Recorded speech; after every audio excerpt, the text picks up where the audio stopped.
নমস্কার, কেমন আছো সবাই? আমি তো খুবই ভালো আছি। আজকে আর শুভ সকাল বলবো না, কেন বলো তো? এটা হচ্ছে বিকেলবেলা। দুপুরবেলার সব কাজ টাজ একটু গুছিয়ে নিয়ে তারপর বিকেলবেলা আমি আর শন বেরিয়ে পড়েছি। কোথায় বলো তো? আমরা যাচ্ছি গুড়ি করতে। কিসে বলো তো এখন গুড়ি করতে যাব? ঢেঁকিতে। তোমরা কে কে ঢেঁকির প্রচলন জানো সেটা আমাকে অবশ্যই কমেন্টে জানাবে। কি বলো তো, আগে এখন প্রায় দেখা যায় না বললেই চলে, তবে আমাদের গ্রামাঞ্চলে এখনও দু একটা ঢেঁকি রয়েছে। কাকিমা আগে এসেছে গুড়ি করতে, তাই আমিও চলে এলাম কাকিমার সাথে। ওই দেখো কাকিমা ওইখানে ঢেঁকিতে পাহাড় দিচ্ছে, আর একটা কাকিমা ওখানে শেখছিল।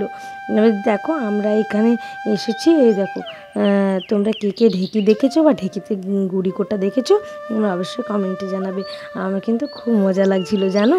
ওই জন্যই না আমি কাকিমাকে বললাম, তোমরা যখন গুড়ি করতে যাবে আমাকেও নিয়ে যেও। আমি সে অনেক ছোটো ছিলাম যখন, তখন ঠাকুমা আমার মামুনি যেত, তখন আমি ওদের সাথে যেতাম। আমারও খুব শখ হলো, চলো তোমাদের সাথে ঘুরে আসি। তাই আমিও চলে এসেছি। তারপর আমি ওদের বললাম, আমায় একটু ছাড়ো না, দেখি আমি পারি কি না।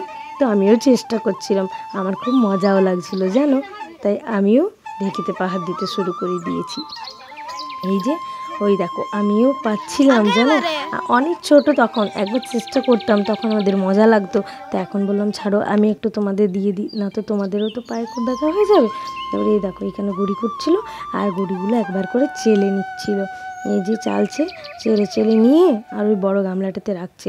ওই দেখো ওই পিছনে আর একটা গামলা রাখা আছে না, ওখানে কাকিমা মানে আগেই গুড়ি কোটা হয়ে গেছিলো। তারপরে এইগুলো ওই কাকিমাটা আর কি, ওরাই আর কি করছিল ওদের গুড়িগুলো। তো আমি একটু পাহাড় দিয়ে দিচ্ছিলাম, আমারও খুব মজা লাগছিল ওদের সাথে গল্প করতে করতে। আমিও একটু ওদের সাথে আর কি পায়ে পা মিলিয়ে দিলাম। তো এই যে দেখো কেমনভাবে গুড়ি করছে। অনেকেই তো জানে না, আবার অনেকেই জানে। এখন সেই প্রচলন নেই বললেই চলে, তা আমাদের গ্রামেগঞ্জে এখনও একটু আধটু রয়েছে আর কি। এখন তো সবাই বেশিরভাগ মেশিনেই কুটিয়ে নেয়, কেউ মিক্সিতে। ওই দেখো বাচ্চারা কী সুন্দর লুকলুকানি খেলছে জানো। আগে আমরা কতই না ওই পালুই দেখে মনে পড়ে গেলো ছোটোবেলার স্মৃতি। কতই না আমরা ধান পালুই খড় পালুইয়ের পিছনে লুকিয়ে লুকিয়ে লুকলুকানি খেলতাম। তো এই দেখো সন্ধে হয়ে গেল আমাদের গুড়ি করতে। তারপর আমরা বাড়ি ফিরে চলে এলাম। বাড়ি ফিরে আসার পর আজকে তো গুড়ি করতে গিয়েছিলাম, অ্যাকচুয়ালি কালকে হচ্ছে সংক্রান্তি, তো সেই উপলক্ষে পিঠে বানাতে হয়, তাই আর কি এই মানে আমাদের বাড়িতে গিয়েছিলাম আর কি। তো এই দেখো চলে এসেছি, তারপরের দিনে কাকিমা পিঠে করছে। তখন আমি বলি যাই একটু দেখে আসি কেমনভাবে পিঠেটা বানাচ্ছে কাকিমা। আর কাকিমা আসলে না সরু চুকলি নয়, ওটা আসলে তাওয়া পিঠে নয়, সেই কী একটা পিঠে বানায় সেই রকমই মানে চেষ্টা করছিল। আমি ঠিক সেই এসকে পিঠে না কি একটা বলে, আমি ঠিক বলতে পারবো না। তো এরকমই বানানোর চেষ্টা করছিল, কিন্তু এরকম হচ্ছিল না জানো। শেষমেশেই তাওয়া পিঠেই বানাচ্ছিল। তো এইখানে বানিয়ে টানিয়ে নিয়ে আমি দেখছি বাইরের পরিবেশটা কি সুন্দর ঝলমলে লাগছে জানো। আর এই মাটির উনুনে রান্না করতে, কাঠ দিয়ে জাল দিয়ে, আমার খুব ভালো লাগে এগুলো, মানে আমার খুবই ভালো লাগে। তো সেই আর কি কাকিমার কাছে বসে বসে আমি পিঠে করা দেখছিলাম। ওদিকে আমাদের আবার গাইমাটা চলে এসেছে জানো। মানে মাঠ থেকে কাকু নিয়ে চলে এলো, তারপর ওইখানে ঘাঁটা খাচ্ছে। তো দেখো গাইমাটা কিন্তু খুব ভালো লাগে আমার, খুব সুন্দর। আর কাকু গরু বাছুর তো খুব ভালোবাসেন, মানে কাকু দেখো গাইটাকে খুব আদর করে দিচ্ছে। আমার বাপের বাড়িতেও গাই ছিল জানো, তো বিক্রি করে দিল, আমার বাবা আর পাচ্ছে না। বাবার জন্য খুব মন খারাপ, আমারও একবার করে মন খারাপ লাগে, কিন্তু কী আর করা যাবে, না পারলে তো করার কিছু নেই। তারপর বিকেলবেলা আমি দেখো গাছে জল দিতে চলে এসেছি। আমার শখের ছোট্টখানি আমার গাছগুলো, এদেরকে আমি খুবই ভালোবাসি আর খুব যত্ন করি। তো বিকেলবেলায় ওদেরকে জল দিতে চলে এলাম। আর ওখানে না কতগুলো আমি সবজিও লাগিয়েছি জানো। ওই দেখো ওটা বাঁধাকপি না ফুলকপি সেটা আমি এখন বলতে পারবো না, চারা পেয়েছিলাম এনে লাগিয়ে দিয়েছি, তোমাদের দাদাভাই নিয়ে এসেছিলো। আর ওখানে কিছু শাকের গাছ লাগিয়েছি। তো সেগুলো জল টল দিয়ে সন্ধেবেলায় দেখো তোমাদের দাদা মানে তোজোর বাবি এইখানে দেখো মিক্সিতে চালগুলো গুঁড়ো করে দিচ্ছে। কারণ আমি বললাম যে তুমি একটু করে দাও, সারাদিন তো কাজকর্ম কিছুই করো না, বলতে কি রাগ দিয়ে করে দিল।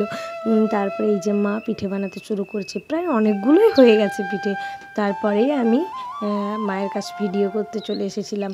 এই যে মাকে বললাম আমাকেও তো শিখতে হবে নাকি, দেখি তো আমি পারি কি না। মাকে বললাম তোমার হয়ে গেলে আমাকে একটু দাও, আমিও বানাতে পারি কি না একটু চেষ্টা করে দেখি।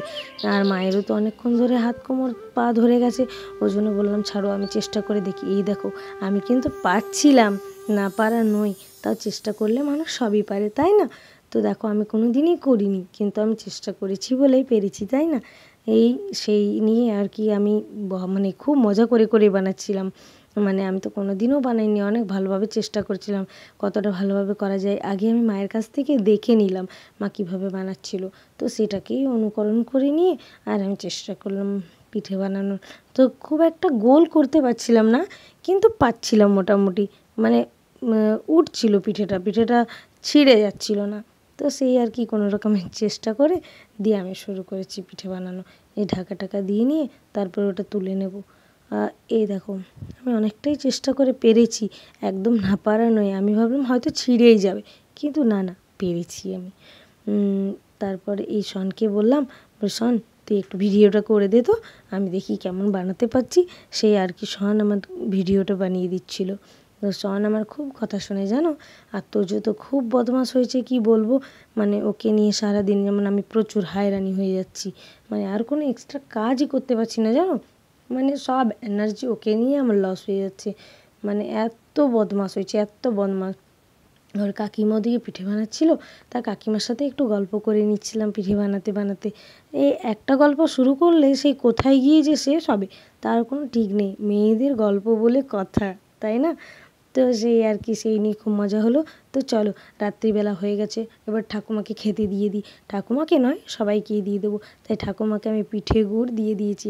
আর ওই থালাতে খেতে কিন্তু ঠাকুমা খুব পছন্দ করে, তাই ঠাকুমাকে ওই থালাতেই খেতে দিই। তো ঠাকুমার খুবই ভালো লাগে, বাবাও খায় আমিও খাই, আমারও খুব ভালো লাগে। তো আর বিশেষ কিছু বলছি না, এখানে ভিডিওটা শেষ করছি। ততক্ষণে তোমায় ভালো থাকবে, সুস্থ থাকবে, দেখা হবে পরের ভিডিওতে। টাটা।